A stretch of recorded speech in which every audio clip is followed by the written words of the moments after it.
That's right. I shouldn't even be talking to her if I don't know the difference.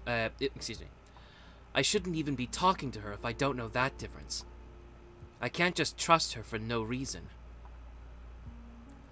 I mean, there's the possibility that she's actually more dangerous than that suzerain vampire. I see. I guess that makes sense from a human's perspective. They'd both look equally dangerous if you can't tell the difference. In that case, allow me to introduce you to yet another special lesson. This time, we'll cover Vampires 101, Fundamentals. Arcueid is proudly holding her finger aloft. Fine with me, but what the hell do you mean by Vampires 101? You're still a novice after all, so we'll have to start with the things that even a kitten could understand. Wouldn't you agree? Hence, Vampire Fundamentals. Don't worry, Senpai over here is going to give you a quick lesson. Senpai in what? Wait. If we're only now about to cover the fundamentals, then what was all of that? Fine. At the very least, try to keep it short, alright? Of course. I'll do my best to do so. For some reason, I have a hard time believing that. I already said something like this earlier, but it seems that Arcueid isn't used to having conversations. Well, she does call herself a vampire, so maybe she's never had a chance to talk to a human before. I look at my watch and see that it's just before midnight. I'm surprised that it's already been that long, but fortunately I have plenty of time.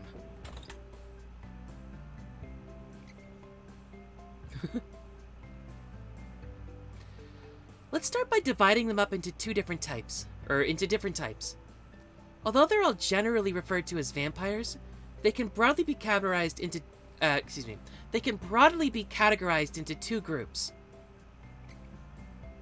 Those that were vampires originally, and humans that turned into vampires. Those that were vampires that turned from the start... Okay. It's been a while. Those that were vampires from the start, and those that were turned into vampires. The former are known as true ancestors, and the latter are called dead apostles.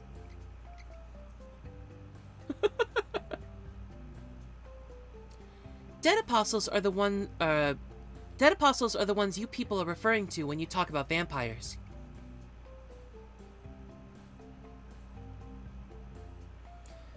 My explanation of the hierarchy earlier also doubled as a crash course on the ecology of dead apostles. They suck the blood of humans and make underlings of them. They're weak to sunlight, and they can be defeated by way of a baptismal rite. Our enemy is also a vampire that would be classified as a dead apostle. At some point, she switched from saying my enemy to our enemy. I wanted to point this out, but under the circumstances, it's not wrong, so I'll let it slide. You said that dead apostles don't start out as vampires. What did you mean by that? Dead apostles are beings that start off as humans, animals, or anything else that isn't a bloodsucker by nature. Some attain eternal youth through magecraft, while others have their blood sucked and become underlings. Well, in either case, the result is basically the same.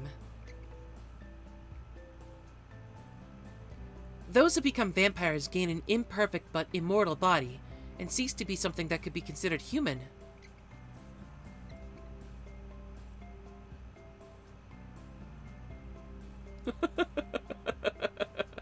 That's funny.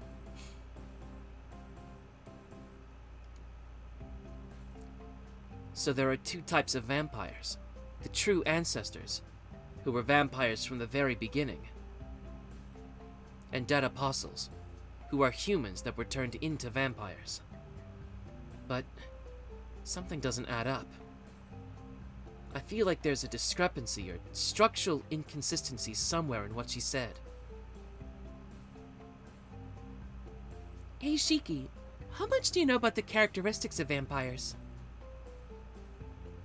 I only know the basics. People say that they suck the blood of virgins and can paralyze others with a stare, turn themselves into mist, or transform into wolves. Stuff like that. Yeah, everything you said is pretty much true.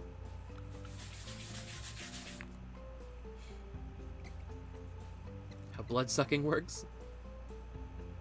The reason why they suck the blood of virgins is because their blood, which hasn't been mixed with the bodily fluids of other humans yet, is more suitable for replenishing their genes. The main difference is that it's more nutritious when compared to regular blood. Dead apostles, those who turned into vampires, possess only an imperfect immortality.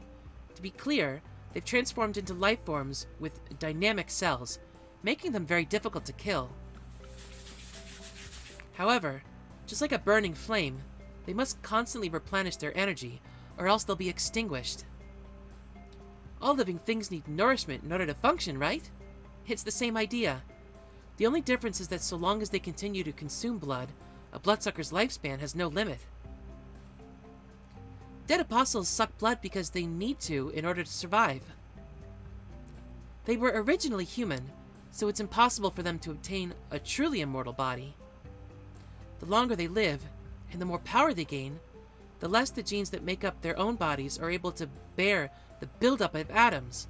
If they don't continue to increase their strength, they'll collapse. But if they increase their strength too much, they'll no longer be able to maintain their own form. So, what do they do to make up for it?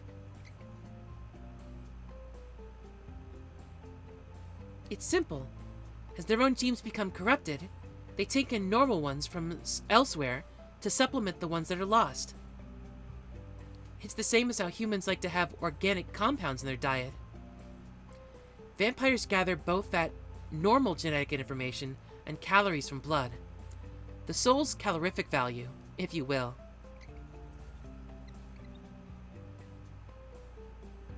In other words, they fix their own bodies by sucking human blood and taking in their genetic information. For the dead apostles, sucking blood is not only a way to feed and pool their power, but it's also essential for their continued existence.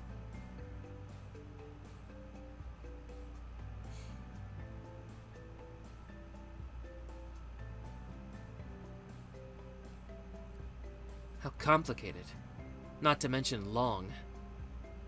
Despite the fact that I'm barely keeping up with these explanations, Arcueid continues to plow on without a care. Alright, next up is, think about paralyzing with just a stare, right? That's one example of what we refer to as mystic eyes. How mystic eyes work? The eyeball is a useful and powerful magic circuit, so there are many bloodsuckers that have mystic eyes. It might be easier to think of it as a directional magic energy release function. It's sort of like a beam coming out of the eye. Just picture it like that. Wait, they can do that? Shoot a beam? I involuntarily jerk forward at the mention of such a ridiculous word. Huh? Well, I mean, it's not an actual beam. There's no way there are any vampires that can actually do something that ridiculous. It's just a mental image, a way to visualize. I see. That's both good and disappointing. Okay, so what are mystic eyes anyway?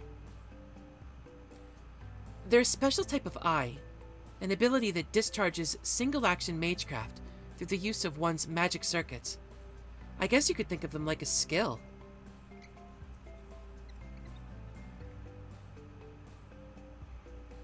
I mean, humans have things like fencing, right? It's the same general idea. There are many different kinds, but it's a skill that can be used by any dead apostle.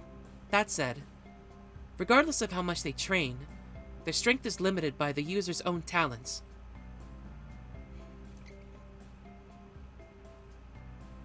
The ones that we vampires have are the mystic eyes of enchantment.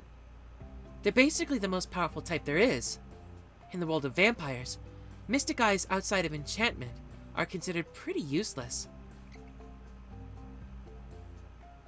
The mystic eyes of enchantment don't let the holder enchant someone just by looking at them. They only take effect when the target looks into the vampire's eyes. Powerful vampires can use their mystic eyes to tap into a person's brain and take complete control of their thoughts. Although, dead apostles who possess that level of mystic eyes are rare. So, they function kind of like brainwashing or hypnosis. You could order someone to forget what you saw here. For example, if you had eyes like those, you could easily cover up a murder, even if a third party witnessed it. Ignoring how they work for a minute, the point is that I shouldn't look into the— Oops, other way around. Ignoring how they work for a minute, the point is I shouldn't look into these eyes, right? Yep, you got it. So when you're up against a vampire, you should try to look into their general direction rather than at their face. Making eye contact with an enemy vampire is essentially suicide. The next point was about turning into mist, right? How it works on an atomic level, oh god. I guess this can also be classified into two different types.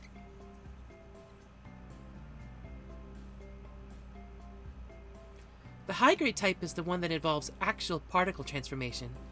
It's a technique that diffuses one's self, scattering the particles that make up one's body. There are only a few dead apostles who can do this over a wide area for a long period of time.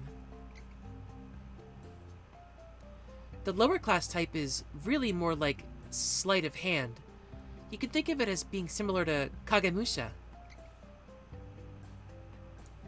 Cautious vampires will create clones and pilot them around by imbuing them with some of their consciousness. Once they're done with them, they cut off the magical energy that was animating the clone. This causes it to turn into dust and fizzle out, making it look like they just disappeared in a cloud of mist.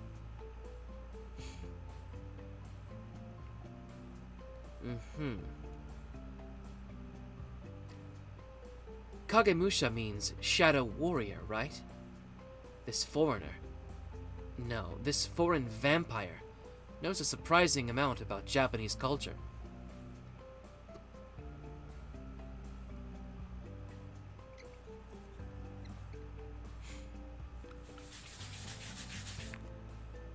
Turning into a wolf, or any other animal for that matter, is a side effect of using a familiar to compensate for a damaged body.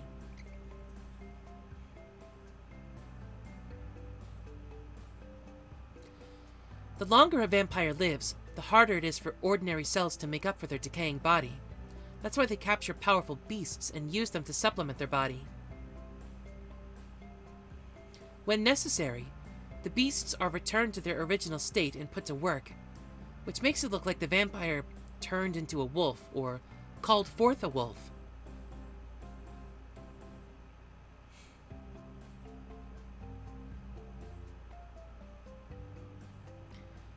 Dead apostles are able to take ancient beasts into their bodies in order to prepare their life force.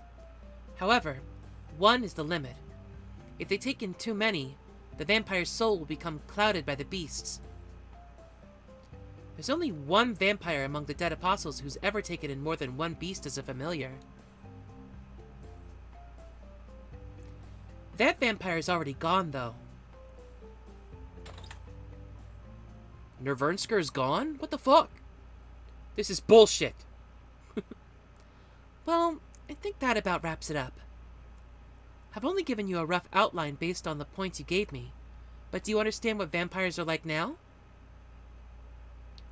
To give a rough definition, bloodsuckers with the same shape and intelligence structure as a human are called vampires. Give me just a second. There's a bug on my screen. No matter how foreign the contents are, as long as their basic form is human, that's pretty much a vampire. If anything, I'm getting more and more confused. I understand how monstrous these so-called vampires can be. That's why I can't believe the woman in front of me is a vampire. Well, I guess it's my turn now. To tell you the truth, I forgot to ask you something important too. Huh? I don't get it. What could you possibly have to ask me about? I'm not a vampire or anything crazy like that. I'm just a student.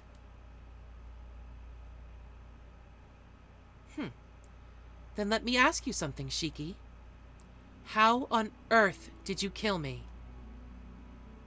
What? I'm asking you what kind of method you used to kill me. My antibodies can render secret arts like runes and Kabbalah useless, but they couldn't mount any resistance whatsoever against whatever arcanum you used. If we're talking about magecraft, I haven't experienced it before. If we're talking about magecraft I haven't experienced before, it would have to be either the ancient Shintoism of this country, or the hidden treasures of South America. No. Neither of those would have been able to kill me so thoroughly. Answer me, Shiki. What kind of arcane antique did you use to incapacitate me? Hold on. What the heck is an arcane antique?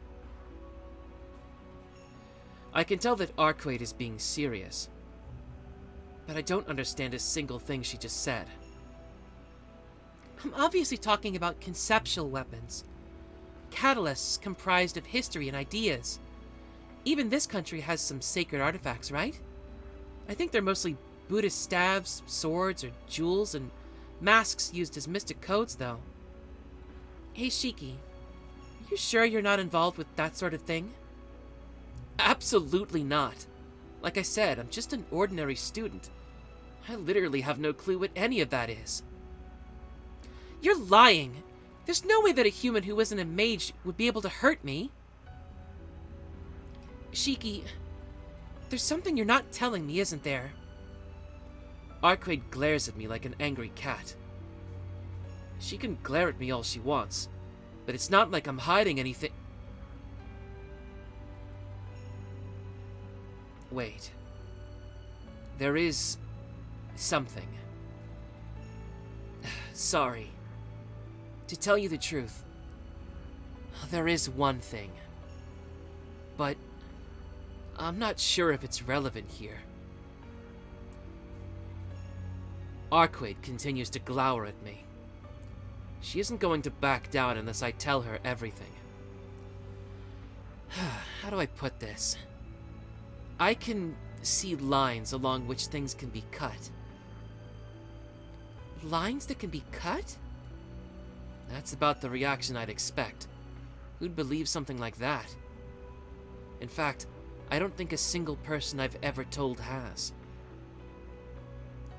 What do you mean by that? However, Arcueid's reply seems completely serious. Well, I told you. I can see the lines along which things can be cut. It doesn't matter if it's a living thing, the surface of the earth, or anything in between. If I can touch it, then I can cut it.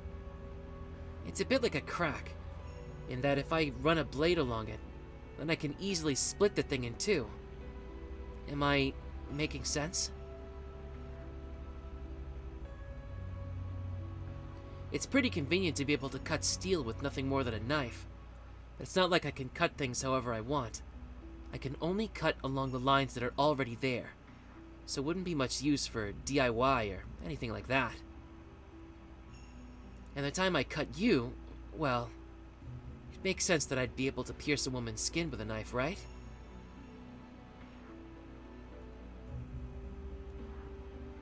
A chill runs down my spine. She's staring at me so intensely that I almost forgot how to breathe. I see. I thought the mystic eyes of depth perception were the stuff of fairy tales. Still, I guess there are strange people out there. Monstrous mutants like yourself, for example. What are you talking about? A vampire like you has no right to call me a monster. A monster is a monster. There don't even exist any vampires who possess mystic eyes that can see the depth of things.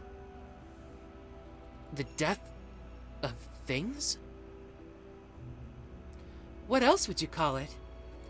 Shiki, Your eyes are receiving from a transmission line connected to a place no living being should be connected to.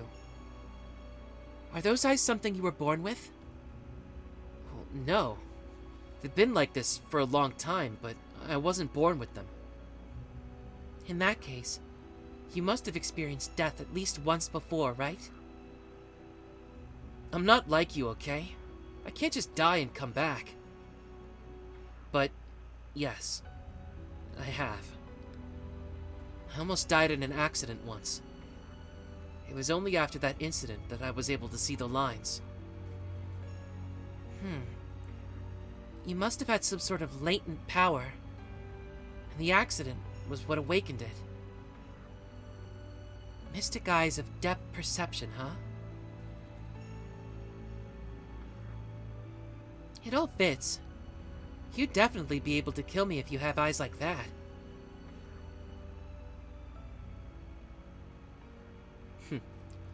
Arcueid pouts and averts her gaze. I'm glad she did. She'd been staring at me with visible disgust in her eyes. Arcueid, do you know what these lines are? I don't understand them as well as someone who can actually see them like you, but I can fill you in on some of the theory. What you're seeing is the conclusion of all things, the points where things can easily die. Put simply, you can see the fated end of all that exists, death itself. It's subtly different, but close enough to what Sensei taught me when I received these glasses from her as a child. The conclusion of all things, their future, without even realizing what I was doing. I've spent all this time desperately trying not to be conscious of them.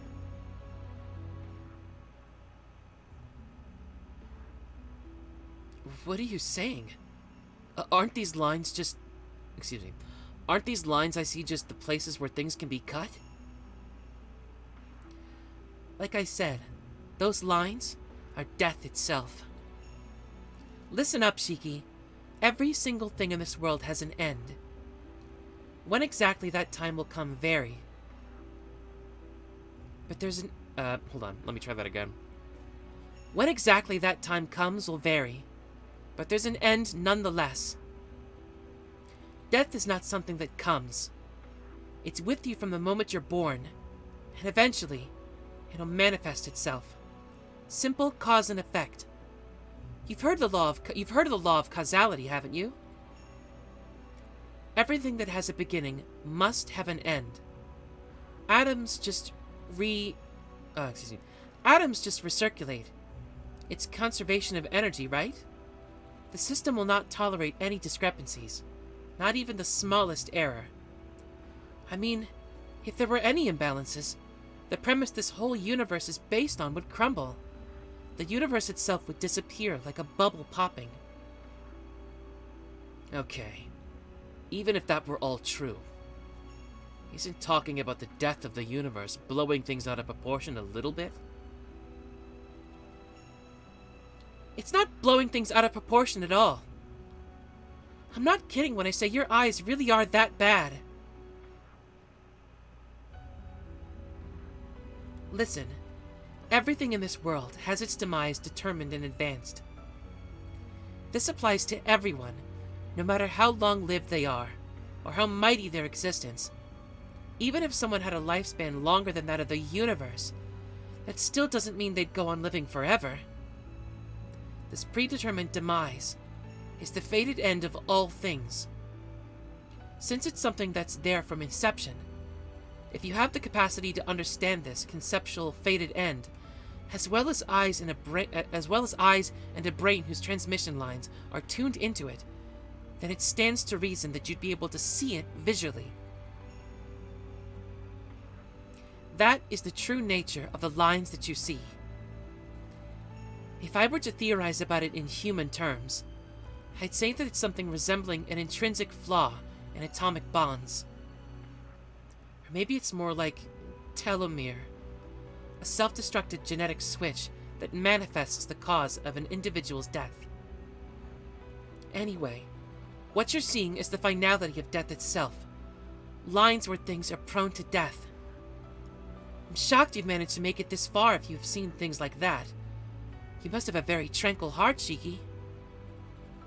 Arcueid's statement is blunt. I can't believe that she's really this insensitive. Even though I understand her explanation, I don't want to acknowledge any part of it. There's no way something like that exists. And even if it did, I wouldn't be able to see it. But you can see it. Normally, a living thing will die if you cut off its head. If you decapitate something, it naturally follows that it'll stop moving, right? Conversely, you could say that a creature that can't be decapitated is unkillable. Oh, well, I guess that applies to me, but let's just leave that aside for now. What I'm trying to say is that you can defy that rule. Even if you're up against an opponent that can nullify anything that might be thrown at them, you can skip ahead and kill them. An opponent that's been killed has to be dead afterward, right? It's not like you killed them by cutting off their head. Rather, you're able to kill them first, and then their head becomes severed as a result. See, if that's not a monster, then what is? You say they're just lines where things can be cut, but those eyes of yours are more special than any other ability that has ever existed up until now. You see, Shiki, your eyes grant you the ability to kill everything around you. It's as though you have the eyes of the Grim Reaper himself. She's right. I've made it all this way by trying not to be aware of this, by not acknowledging it. But the truth is, I've known this for a very long time. Just as Arcueid said, these eyes and this life can't be anything more than a mistake as far as the world is concerned. Because ever since that day, I've been shown the end of the world. I've been forced to grapple with the possibility that everything could fall apart at any second. As long as I'm alive, I'm surrounded by it. Smothered by these portents of death.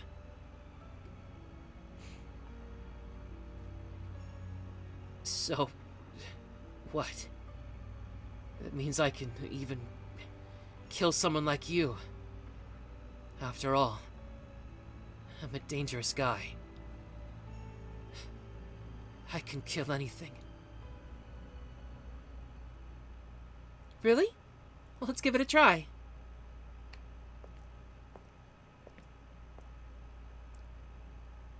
Arcueid turns off all the lights and walks over to the window. She opens the curtains. The previously hidden profusion of lights and details come into view. The moonlight streaming through the window casts the shadow of a pale figure. Come on, it's fine, so don't hold back. Oh, could it be that you can't see them with those glasses on? Are you sure about this? There's no way. I place a hand on my glasses. I've never taken them off in front of anyone else before. I guess I've given in to despair after suffering Arcueid's indictments. Spurred on by my violent feelings, I take off my glasses.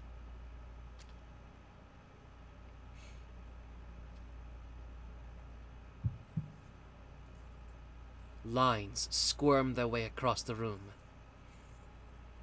The world brims with death. Huh? What I see before me is a miracle that makes me doubt my own eyes. A white moon hangs in the sky outside the window. The lines, which are red, are hard to see under the harsh light of the sun. Are more than just visible under the faint illumination of the moon. They're almost radiant. But among them, the lines on Arcueid's body are so thin and insubstantial that I can barely see them. I have to squint and pay close attention to make them out at all. But how? What do you see? The lines must be almost invisible, right? I'm a being whose fated end doesn't exist at night. Because of that, you wouldn't be able to kill me, even with those eyes of yours.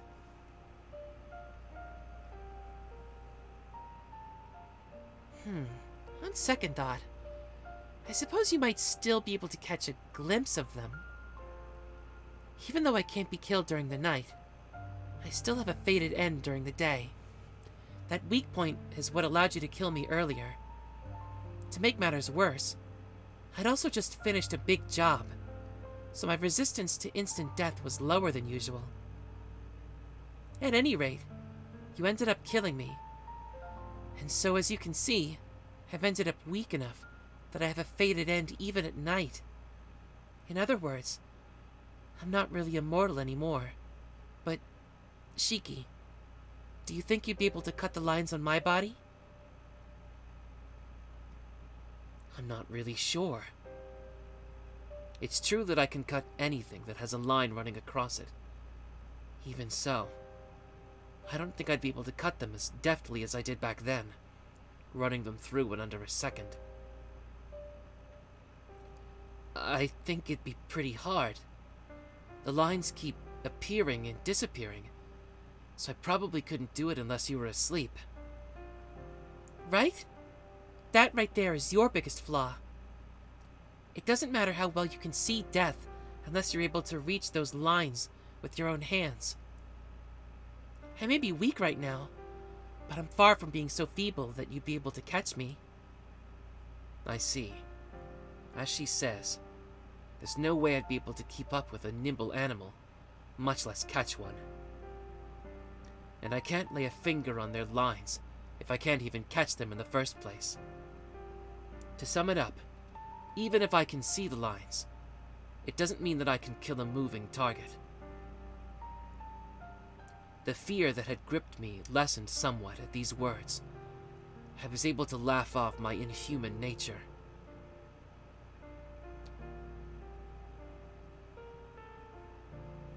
Yes, it's a funny story. A joke that brings me a sense of comfort. No matter what metaphors or shortcomings I'm taught, the world I've been looking at my whole life will not change. In this world, I'm a defective part that mustn't be allowed to join with the others. But even so, there's no way I can spare any thought for such ordinary concerns. Not with an unimaginable sight like this before me.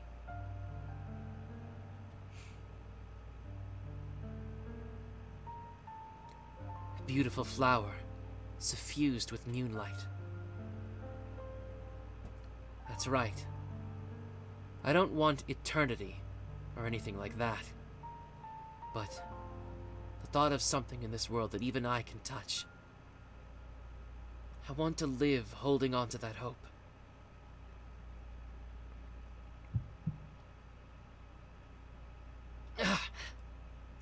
I feel the sudden twinge of a headache.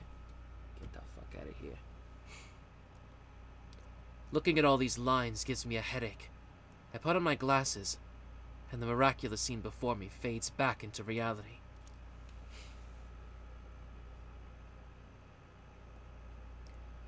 Arcueid is eyeing me suspiciously. Give me just a second, I'm about to sneeze. Or am I? The suspense.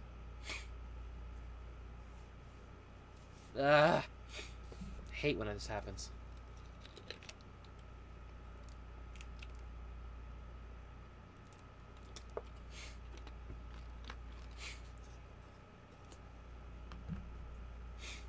Okay.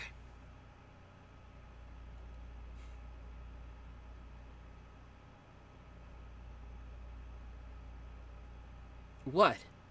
Is there something else you want to say? No, that's not it.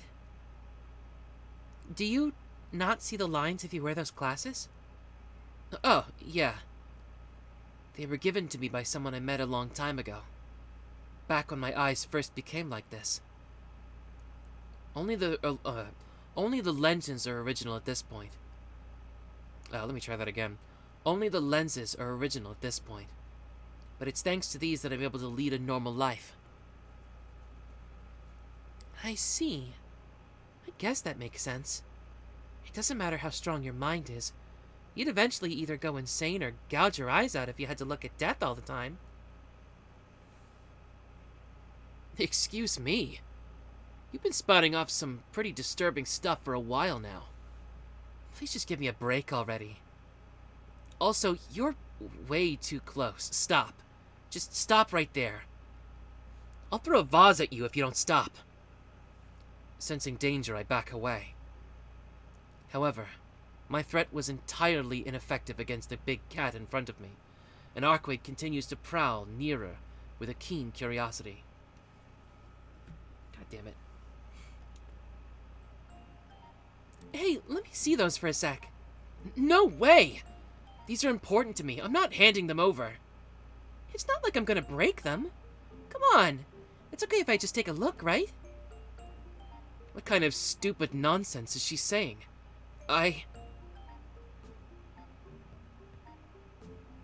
Yeah, I'll give it to him. Whatever. It doesn't seem like she's going to give up. Or rather, if she gets any closer, it'll definitely end in a scuffle.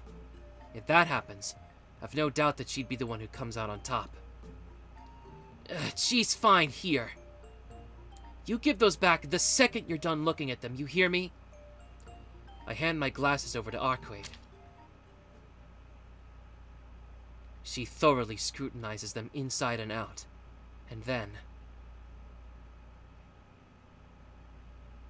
Shiki, is the person who gave you these in this city? I don't think so. This all happened 7 years ago, and she didn't seem like the kind of person to stay in one place for long. I see. Good. I'm glad we don't have another opponent to worry about. Though, if we were dealing with Blue, it'd be safer to just back off. Arcueid falls silent, a serious expression on her face. Wait, Arcueid, are you telling me you know Sensei? I mean, the person who made these glasses. I know of her. She's one of the 4 extant magicians. These glasses are an extraordinary piece of craftsmanship. Much as it pains me to admit it, I can't even break them with my current strength. Arcueid's face grows more and more serious. Wait! You were planning on breaking them? Huh? Did I say that out loud? So you really were planning on breaking them? I snatched the glasses back from Arcueid. Jeez! Weren't you the one who said I'd go insane without these glasses? Or were you telling me that you want me to go crazy? No, that's not it. I just didn't like how much you cherished them is all. I can't understand this vampire's thought process at all. This woman must be trying to destroy my life, in one way or another. Whatever. Just don't get any more crazy ideas. The memories of the time I spent with Sensei are precious to me, but more importantly, I wouldn't be able to go on living without these glasses. Who knows what would happen to my mind if I had a constant headache from seeing those lines all the time. I wonder if seeing death really does put a strain on your brain. Yeah, it seems like there's more... Excuse me. Yeah, it seems like there's more to the eyes of yours. Actually, let me try that again one more time. Yeah, it seems like there's more to those eyes of yours, but we'll save that for another time. Maybe I'll tell you more about it later if we get the chance. Thanks, but no thanks. Afraid I really don't like lengthy conversations. Really? I actually love talking with other people. Even if it's only a few broken words that I don't even convey half of what I want them to, it's still enough to sway my heart. Arcueid gives me a carefree smile. It seems as though she really was having fun simply talking with me.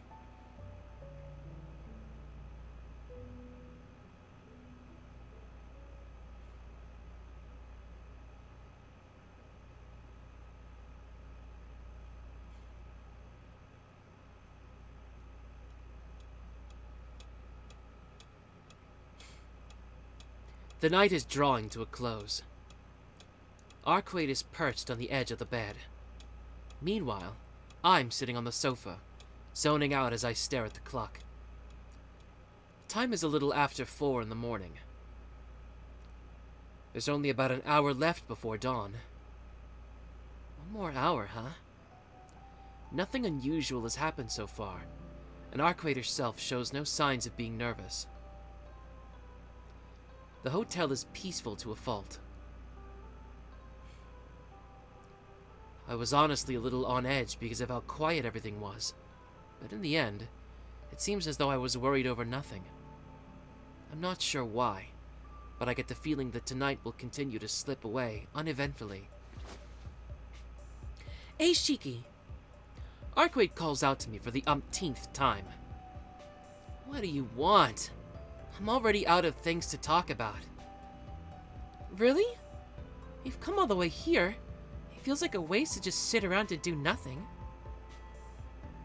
Arcueid, how long do you think we've been talking for at this point?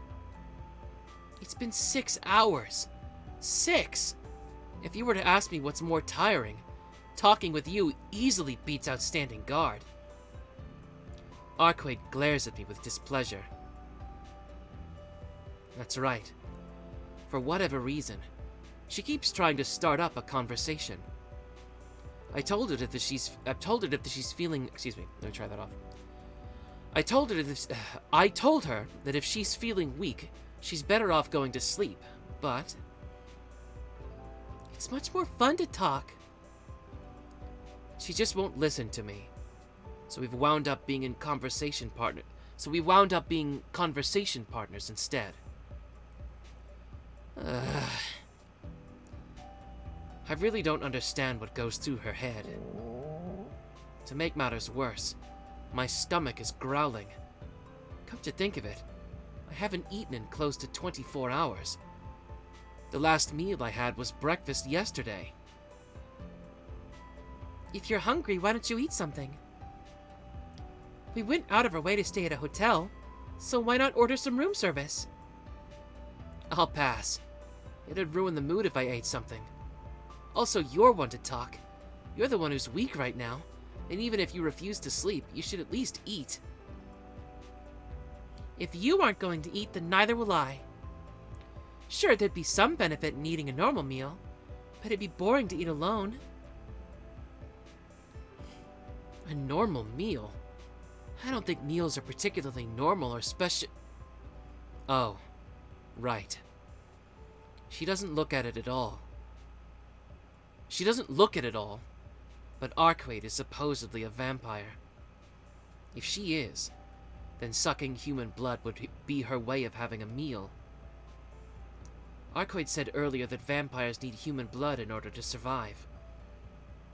If that's true, whose blood has this woman sucked before? And consequently, how many humans has she killed?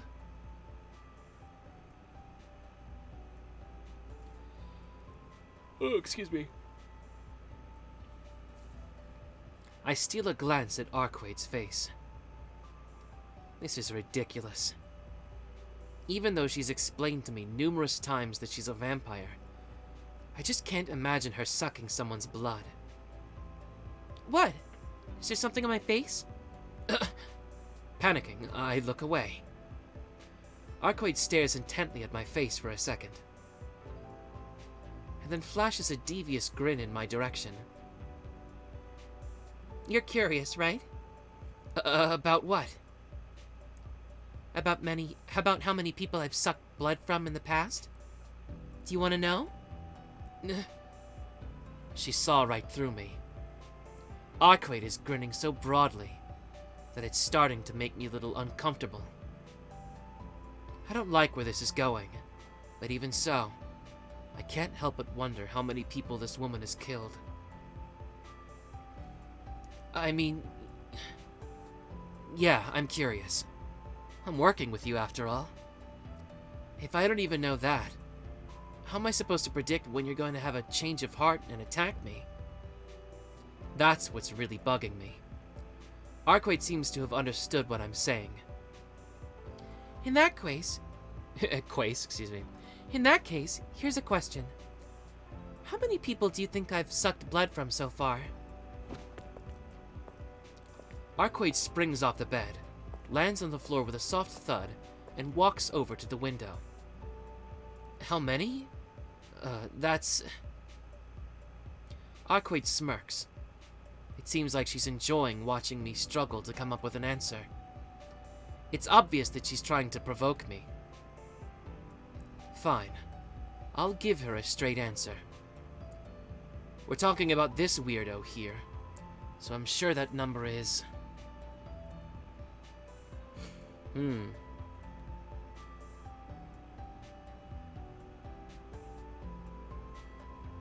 I mean...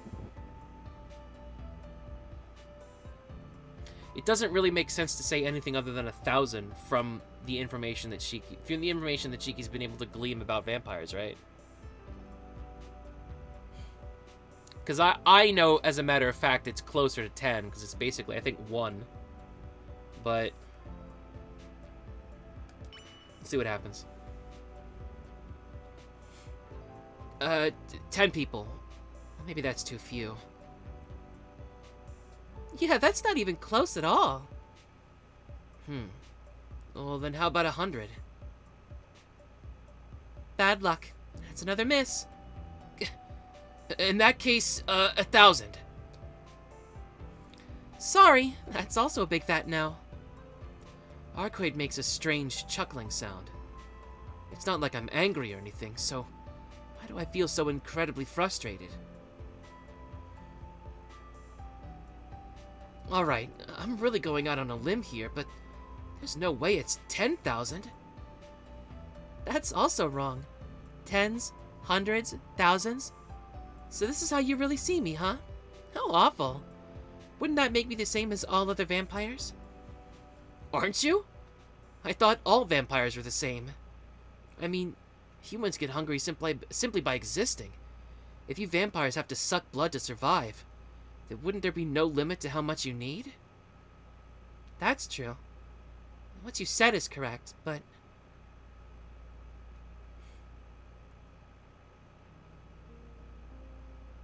I haven't personally sucked blood even once in the past 800 years. On top of that, I've never killed an ordinary person before.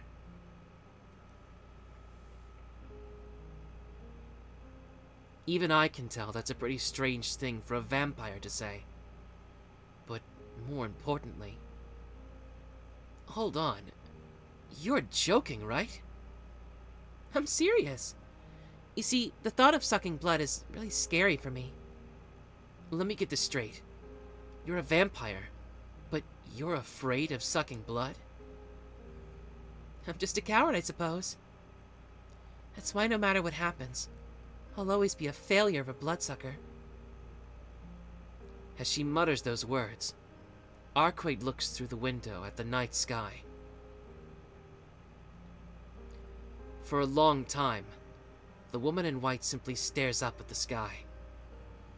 Viewed from behind, her figure is an indistinct and hazy... Viewed from behind, her figure is as indistinct and as hazy as that of a phantom. I see. A failure, huh? I put a hand on my chest as I mutter those words. Huh. This feeling... Am I... relieved? Why is that, I wonder? That doesn't make any sense. What's wrong, Shiki? No, It's nothing. I was just laughing at how much of a chicken you are. Chicken? Why do you think I'm a bird? Arcueid tilts her head in confusion. You'd never think she was a vampire based on the way she looks. Of course, it makes total sense I'd feel relieved. After all, it's just been made clear that the woman in front of me isn't a bad person after all. Why wouldn't I be relieved? At any rate, if I believe what Arcueid just said, then I don't need to worry about her turning around and killing me out of the blue. That's why I feel safe. Well, feeling safe is part of it, but there's another, very different thing I'm relieved about. Jeez, what am I thinking? I can't believe my feelings are so out of whack that I'm happy about the fact that Arcueid is a failure as a vampire. Huh? I'm suddenly struck by a dizzying headache. Maybe I relaxed a little too much while talking with Arcueid. A white haze clouds my vision. This is not the usual chronic anemia. I'm still able to think clearly. I just have a faint headache and a strange chill. What's wrong, Shiki? Your forehead is dripping with sweat. Sweat? I put a hand to my forehead and confirm. Arcueid's right. I'm sweating so much that my hand comes away soaked. This is strange. It's not like we're in a sauna. Why am I sweating so heavily? With rising unease in my chest, I look over at the digital clock in the room. The clock reads 4:32 a.m. The temperature has dropped to 11 Celsius, with the morning chill. I shouldn't be sweating nearly this much in this weather. No, actually, this room feels as hot as a midsummer heat wave. Arcueid, aren't you feeling hot? No, it isn't really hot enough to hamper my mobility.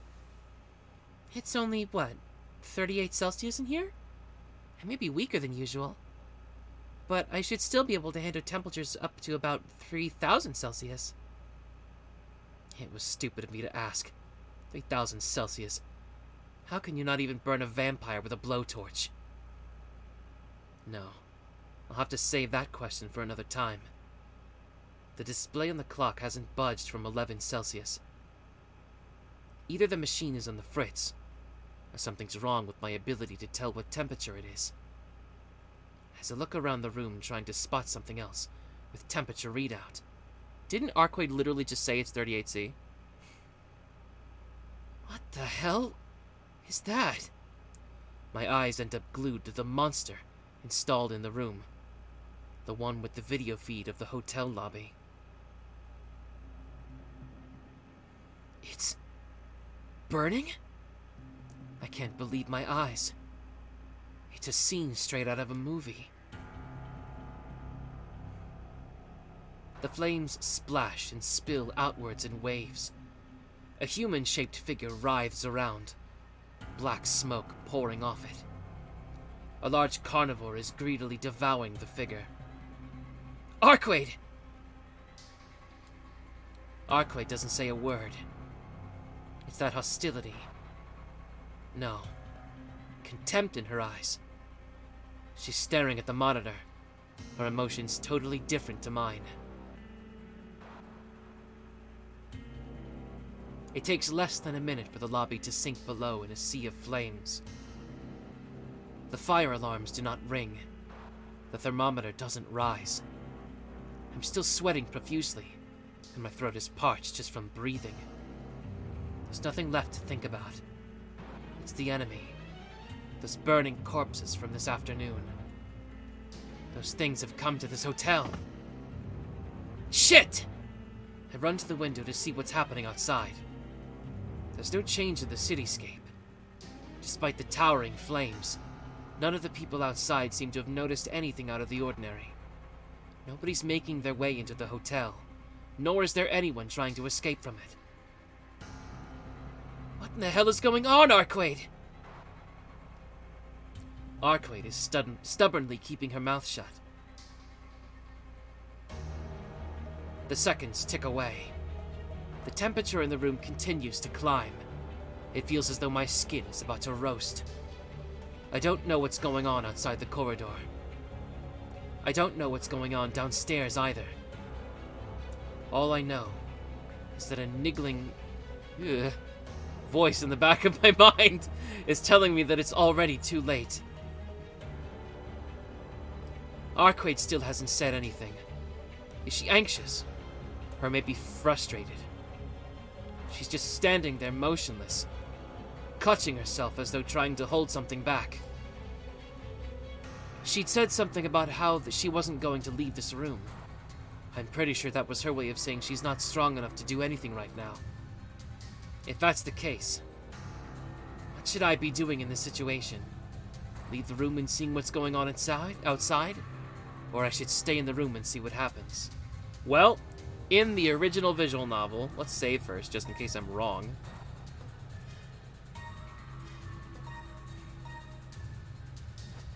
But in the original visual novel, I had to leave the room to see what was going on. If I stayed, it was game over. Alright. I take a small deep breath and shake off my doubts. I look around the room for anything I could use as a weapon, but I don't find anything. Swallowing my hesitation, I take my knife out of my bag and walk over to the door. Shiki? I'm gonna go find out what's happening. Don't leave the room until I come back. Arcueid seems like she wants to say something, but I brush off her gaze and go out into the hallway.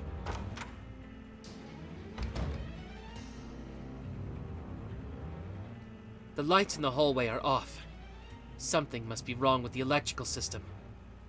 The only thing that's still lit is the bank of elevators at the end of the hall.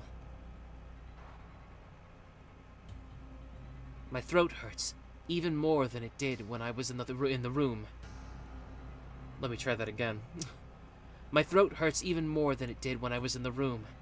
The air surrounding me is hot and rough as sandpaper. The hallway is frighteningly quiet. Not a single sound can be heard. There's no signs of life at all. There are no running away. No being burned to a crisp. A space so tense and soundless, I almost want to believe that the scene I saw on the monitor wasn't real. There's nothing unusual here, right? I walk down the hallway. Sweat on my forehead coalesces into droplets that roll down my face. It's so oppressively quiet that I start to feel like I'm trespassing. Trespasser. Trespasser. Trespasser. It's customary for vermin that disturb the atmosphere of a place to be crushed. I take another deep breath to calm myself down. My hands are slick with sweat. I adjust the grip on my knife, wrapping my fingers around the handle so it won't slip. I feel nauseous. There's a sensation at my temple, as though my nerves are reaching out from the back of my eyeballs toward my brain. Are my eyeballs trying to sink into my brain? Or is my brain trying to swallow my eyeballs? Biting down on the dull pain, I continue walking along the scorching path. It hurts. My eyes hurt. My head has grown heavy, and I'm so lightheaded that I could keel over any minute. Yeah, I know this feeling. It's how I always feel right before I collapse from anemia. It hurts. It hurts so much I can't bear it anymore, and I take off my glasses. The elevators come into view. It's a long hallway. More than 20 meters remain between me and the elevators. They're so far away, I tell myself. Just turn back, I tell myself. Somehow, I feel as though if I go any further, there'll be no turning back.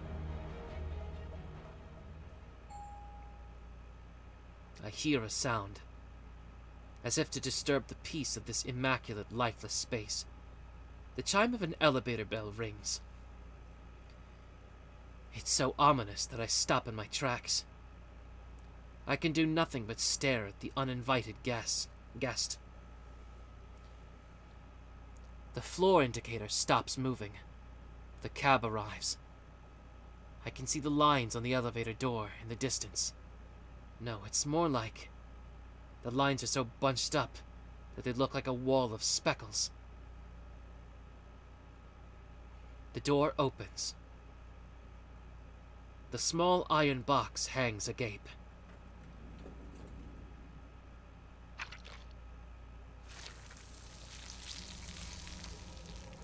The inside of the box is awash with the flesh of the recently deceased.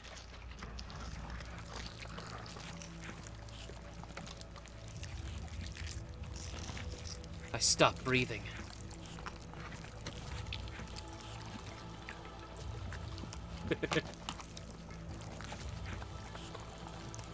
As my brain rejects my thoughts, so too does my lungs abandon their functions. An iron box, an elevator, tightly packed piles of red flesh. In the midst of it all are two dogs ravenously gobbling up the meat. Everything I can see is stained red. Red, vicious fluid begins to flow out of the elevator, with a gurgling sound. Within that sea of blood, bodies, bones, brains, fingers, and organs, the two black dogs are the only living creatures. My mind refuses to accept this scene as reality. At the end of the hallway, inside the elevator, the dogs are scavenging off people's bodies.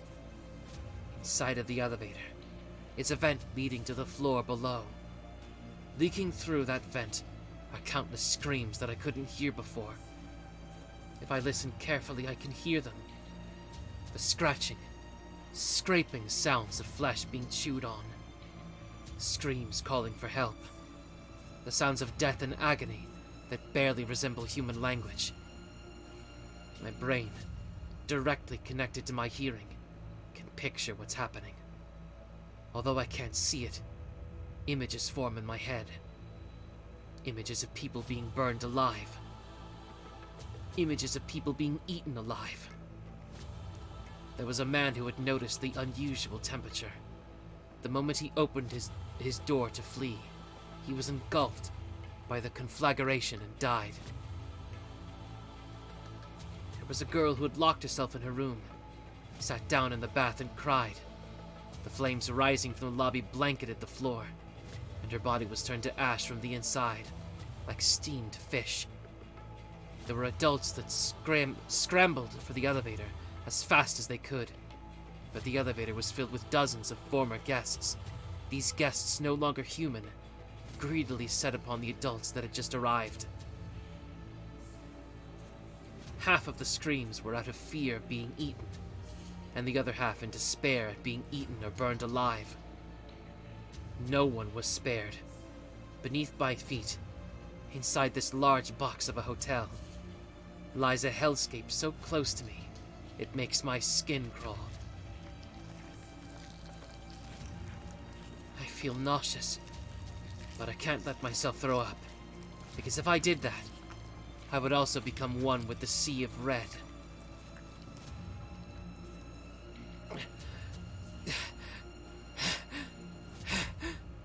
I force my stalled breathing to resume. Gritting my teeth, I regain control of myself.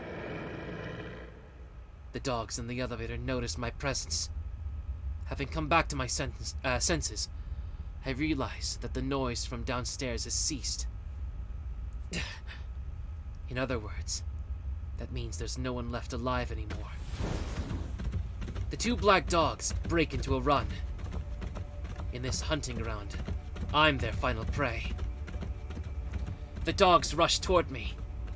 I can see countless lines on their bodies.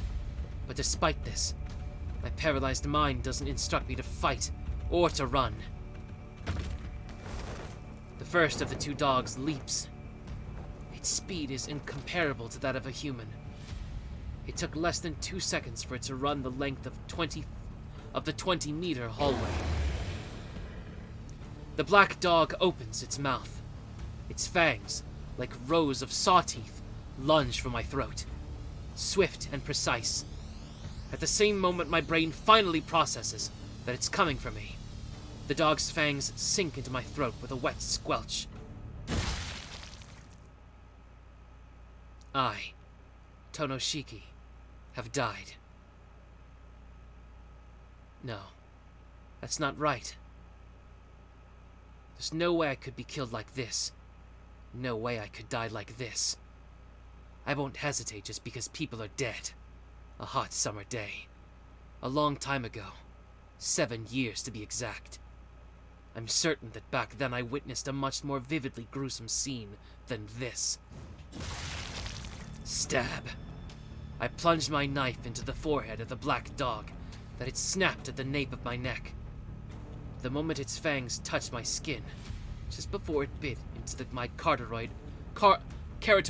Fuck. Just before it bit into my carotid artery, my arm moved on its own. I'm amazed at myself. I run my blade through the forehead of the dog, with no wasted motion, like a machine whose only function is to slash and kill. Because that was where the first dog's line was. Under normal circumstances, an animal won't stop moving the instant its brain is destroyed. Muscles that have already received signals from the brain will execute that last given command for as long as they're able. So even if I more or less tear its head apart, the dog's fangs will still bite off my neck. Yeah, well, under normal circumstances, that is. However, the dog is dead. To die is to be stopped. At the moment it was about to kill me, it lost all validity. The first dog falls to the ground. In its place, the second dog leaps for my face. I thrust my knife into its open mouth, and with a rending sound, the blade burrows itself into the dog's flesh. Like the dog's hide may be tough, but its insides are soft. Its bones and flesh are both literally rotten. However, this was a mistake. This thing's line isn't on its face, but in its chest. By stabbing it in the mouth, all I've managed to do is tear a hole in its flesh. The knife I plunged into the roof of the dog's mouth reaches all the way into the back of its head. Of course, the hand holding the knife is now also inside the dog's mouth. The dog is still alive. It's still able to clamp down with its jaws. At this rate, the cartilage, the soft tissue that connects my hand holding the knife and my arm, will be bitten in half. The pain finally brings me back to my senses. You've got to be kidding me. What the hell am I doing? Sticking a knife in a dog's mouth and letting it bite my arm off. You little... I desperately try and pull my arm out. The pain of my arm being pulverized is so intense that I start seeing stars. The dog's fangs don't show any sign of letting go. No, not just that. Even though I've skewered this dog through the head, it's still brimming with energy. The dog shakes its body and forcefully positions itself on top of me. I collapse to the floor with a thud, but I still can't get my arm out. Even though I've run the dog through with my knife, it continues to clamp down with its jaws. My arm is being ripped off. I can't believe it.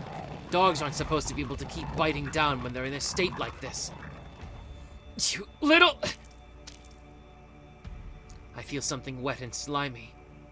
Looking at the dog's mouth, I can see the drops of blood spilling out. It's coming from the hole I stabbed at the dog's head?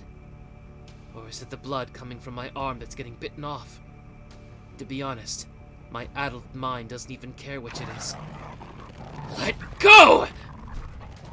Even if I try to escape, the dog will still be latched onto my arm. There's no way I can escape. There was never a way to escape.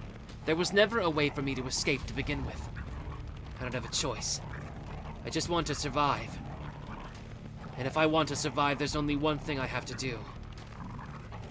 Really, all I have to do is kill this thing. So what should I do? One of my arms will be torn off in a matter of seconds. My knife is held in the same arm.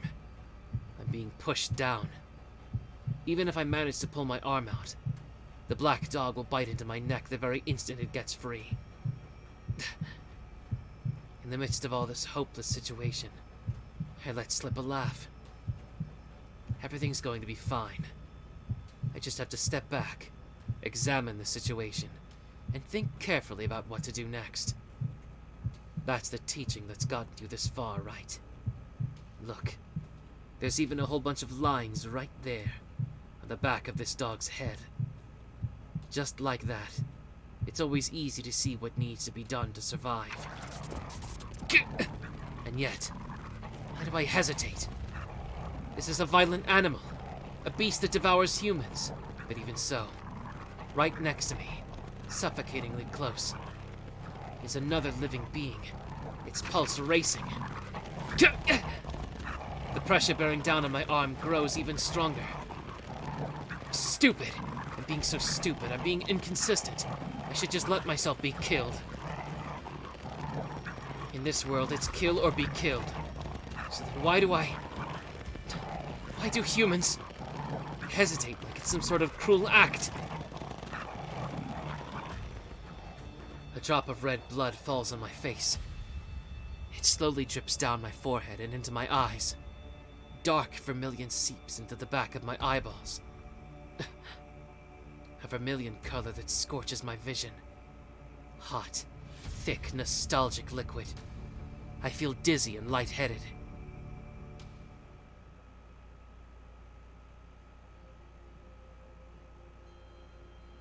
Still, I can't kill something that's alive. How hypocritical. You've already killed a much greater animal than that lowly beast.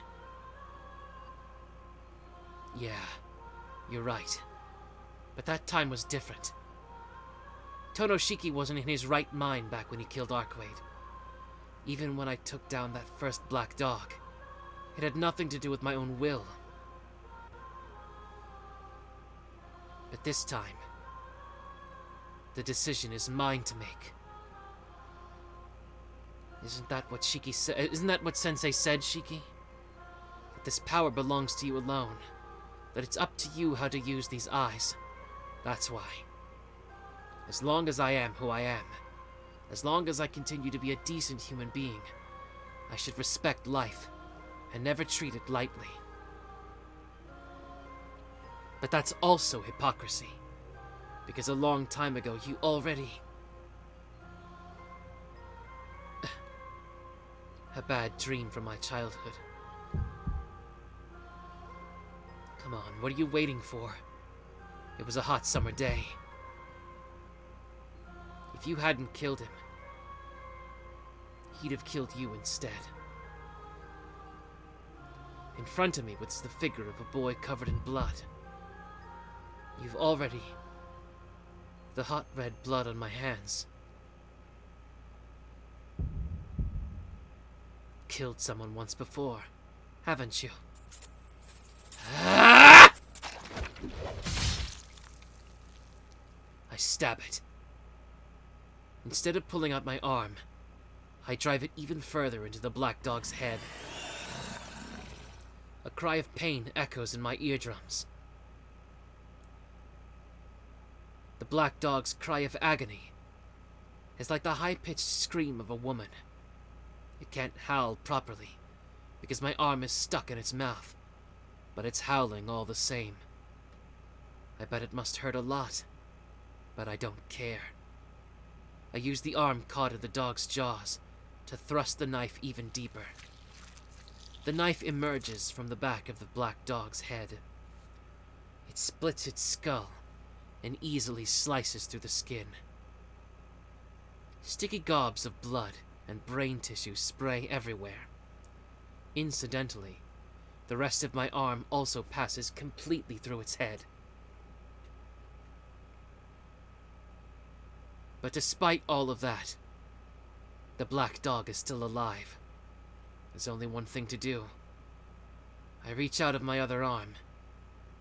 I rip the knife from my bloody fingers and grasp it firmly in my left hand.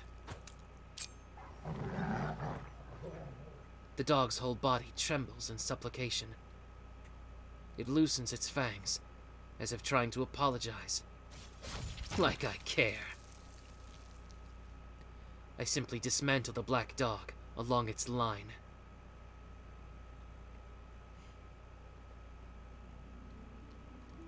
I look down at what used to be a living thing. I remove the dog's jaw from around my arm with ease. What the hell? It barely bit into me at all. I look at my bloody arm. There's bite marks in my school uniform, but the marks gouged into my flesh are no more than a centimeter deep.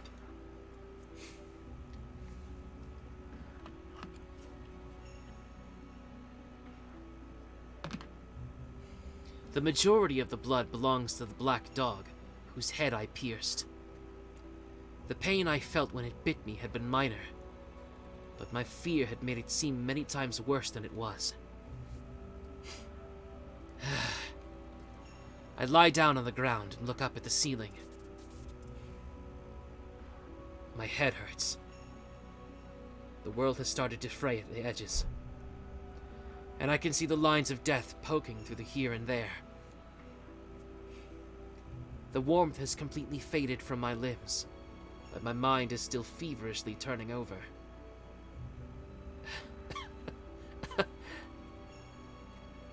Right next to me are the corpses of the two black dogs. One of my arms is smeared with blood, and the other is clutching a red knife. In addition, there are countless human corpses littering the lower floors. I can't help but laugh, because none of this is real. There's no way any of this could be real. Therefore, I must be normal. I'm completely, absolutely normal. The only crazy thing here is this dream I'm having. As soon as I wake up, it'll all be over. Okay. We are going to stop here for today. So again, for the most part, this is pretty similar to everything that happened in the original. Although it's clearly not Nervinsker Chaos attacking. Because apparently he's gone, or whatever the fuck. That's dumb. But it's Vlav. It's Vlav Archangel. We know that because of Melty Blood. We know he's got fire powers, so he's setting everything on fire instead of filling it with 300 beasts. But he, you know, they still reenacted the two dogs thing. So that's cool, I guess. So yeah. Next time we're probably going to see... Actually, we're probably going to run into Vlav, finally. That's my guess, anyway. So look forward to that. Thank you for watching. If you're watching the VOD, thank you for making it this far. Please subscribe to my YouTube channel, youtube.com/BerserkChip, where I upload VODs of previous streams, including dramatic readings and fighting game content. Follow me at Twitch at twitch.tv/BerserkChip. That's BerserkChip with 2 P's because I forgot the password to my previous account. Follow me on Twitter, where I post highlights of previous streams, fighting game combos, and other funny memes. That's where everybody follows me anyway. And if you're watching on YouTube, please leave a comment. I want to see, you know, any criticisms you have, any scenes that you liked, anything that you enjoyed. Let me know. I'd love to hear you guys. So, with that having been said, thank you so much for watching, and we will see you next time.